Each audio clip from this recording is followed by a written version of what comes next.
ओम नमः शिवाय। नमस्कार दोस्तों, स्वागत है आप सभी का आपके अपने YouTube चैनल खुशहाल जिंदगी में। वैसे तो शिवरात्रि हर माह के कृष्ण पक्ष की चतुर्दशी तिथि को मनाई जाती है, लेकिन फाल्गुन माह के कृष्ण पक्ष की चतुर्दशी को मनाई जाने वाली शिवरात्रि का विशेष महत्व है। इसे महाशिवरात्रि के नाम से जाना जाता है।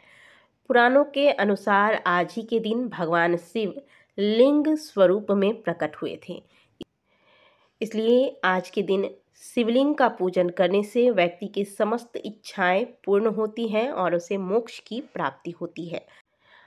आज की यह रात्रि हमें सब कुछ दिलाने का सामर्थ्य रखता है, बस यह हमारे ऊपर है कि हम कितना ले सकते हैं।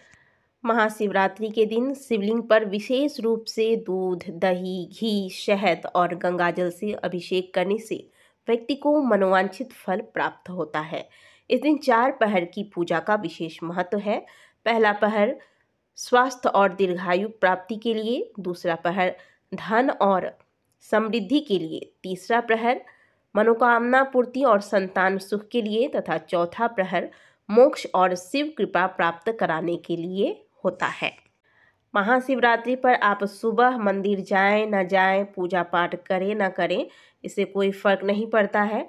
महाशिवरात्रि की पूजा आपकी तभी सफल होती है जब आप रात्रि के इन चारों पहर में से किसी एक प्रहर में भी पूजा कर लेते हैं। तो इसीलिए बहुत आवश्यक है कि महाशिवरात्रि में रात्रि के इन 4 प्रहर में से किसी एक प्रहर, संभव हो तो चारों प्रहर में पूजा करनी चाहिए, नहीं तो कम से कम पहले प्रहर की पूजा तो हम सभी को करनी चाहिए, खास करके जो लोग महाशिवरात्रि का व्रत रखते हैं। आइए जानते हैं कि साल 2025 में महाशिवरात्रि का व्रत हम किस दिन करेंगे, तिथि का आरंभ कब हो रहा है, समापन कब होगा तथा रात्रि के 4 पहर की पूजा का शुभ मुहूर्त क्या होगा तथा आज धातुरे का एक बहुत ही सुंदर उपाय आपको बताने वाली हूँ जो आपके भाग्य को बदल सकता है। वीडियो को अंत तक जरूर देखिएगा और यदि आपको वीडियो अच्छी लग जाए तो वीडियो को लाइक जरूर करें। अगर हमारे चैनल पर पहली बार आए हैं तो चैनल को सब्सक्राइब करना ना भूलें। इस साल फाल्गुन मास के कृष्ण पक्ष की चतुर्दशी तिथि का आरंभ 26 फरवरी को प्रातःकाल 11:08 पर होगा और इस तिथि का समापन अगले दिन 27 फरवरी को प्रातःकाल 8:54 पर हो जाएगा। महाशिवरात्रि पर निशा काल में भगवान शिव और माता पार्वती की पूजा की जाती है। ऐसे में 26 फरवरी को ही महाशिवरात्रि का व्रत रखा जाएगा, क्योंकि इसी दिन हमें रात्रि के समय में, यानी कि रात के जो 4 प्रहर के पूजा किए जाते हैं, इस दौरान चतुर्दशी तिथि की हमें प्राप्ति हो रही है। तो व्रत 26 फरवरी को रखना है। अब बात करते हैं 4 पहर की पूजा की। महाशिवरात्रि पर 4 पहर की पूजा, यानी कि जो रात में 4 पहर की पूजा की जाती है, वह प्रथम पहर की पूजा 26 फरवरी को शाम 6:19 से लेकर 26 फरवरी रात 9:26 तक होगा और इसी बीच हमें प्रथम प्रहर का पूजा करना है। महाशिवरात्रि पर द्वितीय प्रहर की पूजा 26 फरवरी को रात 9:26 से लेकर रात्रि 12:34 तक किया जाएगा। इसके बाद आप तृतीय प्रहर की पूजा 27 फरवरी, यहाँ ध्यान दीजिएगा कि क्योंकि हम रात के 12 बजे के बाद तारीख चेंज हो जाती है तो उसी तारीख को गिनते हैं, इस वजह से मैं आपको 27 फरवरी बता रही हूँ। तृतीय पहर की पूजा जो है वह रात्रि 12:34 से की जाएगी, जो कि आपको सुबह 3:41 तक पूर्ण कर लेनी है। इसके बाद चौथे प्रहर की पूजा सुबह 3:41 से लेकर सुबह 6:44 तक की जाएगी। अब मैं आपको बताती हूँ कि यदि आप 4 प्रहर की पूजा नहीं कर सकते हैं तो आपको क्या करना चाहिए। देखिए, रात में जागकर 4 प्रहर की पूजा करना सबके द्वारा संभव नहीं है। तो देखिए, प्रथम पहर की पूजा कब की जाएगी? शाम को 6:19 से लेकर 9:26 के बीच में। तो आप बहुत आसानी से ये पूजा कर सकते हैं। शाम को प्रदोष काल में महादेव के मंदिर जाके बहुत सुंदर विधि से महादेव का अभिषेक कीजिए, उनका श्रृंगार कीजिए, धूप दीप इत्यादि दिखाकर वहाँ बैठकर शिव चालीसा का, शिव तांडव स्तोत्र का या फिर श्री शिवाय नमस्तुभ्यम, ओम नमः शिवाय किसी भी मंत्र का जाप कीजिए। इसके बाद आरती अवश्य कर लीजिएगा। तो पहले प्रहर की पूजा आपने कर ली।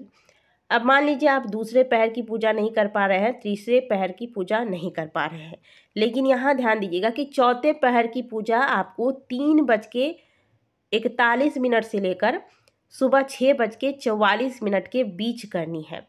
तो आप चौथे प्रहर की भी पूजा कर सकते हैं। प्रातःकाल जल्दी उठ जाइएगा। सुबह 6:30 तक भी अगर आप पूजा कर लेते हैं अगले दिन, तो आपके चौथे प्रहर की भी पूजा पूर्ण हो जाएगी। पूजा के बाद आरती अवश्य कीजिएगा। इसके बाद आप व्रत का पालन कर लें। तो कम से कम आप 4 प्रहर की पूजा नहीं कर सकते हैं, तो पहले और अंतिम प्रहर की पूजा बहुत ही सुंदर तरीके से मैंने आपको बता दिया है कि कर सकते हैं। ये दोनों समय ही हमारी पूजा का होता है। थोड़ा सा सुबह जल्दी उठकर आप ये कार्य कर सकते हैं। अगले दिन 27 फरवरी को वैसे भी आप सुबह जल्दी उठेंगे, आपको व्रत का पारण करना होगा और पारण से पहले हम सब पूजन करते ही हैं। तो यह पूजन क्यों ना हम चौथे प्रहर की पूजा समाप्त होने से पहले कर लें, ताकि हमें पूर्ण फल प्राप्त हो। तो 4 प्रहर की पूजा का मुहूर्त मैंने आपको बता दिया है। जो 4 प्रहर की पूजा नहीं कर सकते हैं वो महाशिवरात्रि में 4 प्रहर की पूजा का फल कैसे लें, ये भी मैंने आपको बता दिया। पहले प्रहर और अंतिम प्रहर की पूजा कर लें। अब आपको बताती हूँ कि जब भी आप जिस भी प्रहर की आप पूजा करते हैं, भले आप एक ही प्रहर की पूजा कर रहे हैं, लेकिन पूजन के बाद आप आरती अवश्य कीजिएगा। यदि आप 4 प्रहर की पूजा कर रहे हैं तो चारों प्रहर की पूजा के अंत में आपको आरती करनी है। यानी कि 4 बार अगर आप पूजन कर रहे हैं महाशिवरात्रि पर 4 प्रहर की, तो आपको 4 बार आरती करनी चाहिए। 4 प्रहर की पूजा की क्या विधि होती है, 4 प्रहर की पूजा में किस प्रकार से किन किन अलग अलग चीज़ों से महादेव का अभिषेक किया जाता है, वो भी मैं आपको अगली वीडियो में संभव हो पाया तो बताऊंगी। अब बताती हूँ धतूरे का प्रयोग। प्रयास कीजिएगा कि आज जब आप शाम के समय प्रथम पहर की पूजा कर रहे होंगे तो एक धतूरे का फल ले लीजिएगा और महादेव का बहुत सुंदर से पहले अभिषेक कर लीजिए। दुग्धाभिषेक कीजिए, दही से अभिषेक कीजिए, शक्कर, शहद, घी, गंगा जल सबसे अभिषेक करके फिर भगवान को चंदन भस्म धारण करवाइए, अक्षत चढ़ाइए, काले तिल चढ़ाइए।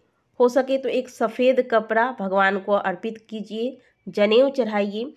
फिर आप 11, 21 या फिर 108 जितना संभव हो सके बेलपत्री ले लीजिएगा। सभी बेलपत्र में आप चंदन का लेप कर दीजिए या फिर राम नाम लिख दीजिए और एक एक बेलपत्र ओम नमः शिवाय बोलते हुए एक एक बेलपत्र महादेव के शिवलिंग पर अर्पित करते जाइए। सुंदर से बेलपत्री से महादेव के शिवलिंग का श्रृंगार कर दीजिए।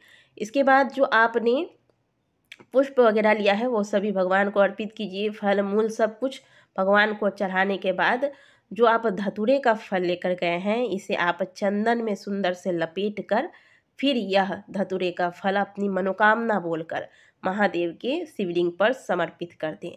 आपके जीवन में जो भी समस्याएं चल रही हैं उन समस्याओं के निवारण के लिए, या फिर आपकी कोई आर्थिक समस्या है, आपकी नौकरी नहीं लग रही है, आप बहुत प्रयास कर रहे हैं, जो भी आपकी समस्याएं हैं महादेव से उन समस्याओं के निवारण के लिए प्रार्थना करें। इसके बाद महादेव की आरती कर लें। यदि प्रथम पहर में भी आप इस विधि से महादेव का पूजन कर लेते हैं तो आप यकीन मानिए अगले शिवरात्रि तक आप खुद बताएंगे कि आपने इस पूजन के बाद क्या पाया है, महादेव की क्या कृपा हुई है आप पर। आशा करते हैं कि आज की दी गई जानकारी आपको अच्छी लगी होगी। वीडियो अगर आपको अच्छी लगी है तो वीडियो को लाइक जरूर कीजिएगा। मिलते हैं आपसे अगले वीडियो में, तब तक के लिए ओम नमः शिवाय, हर हर महादेव।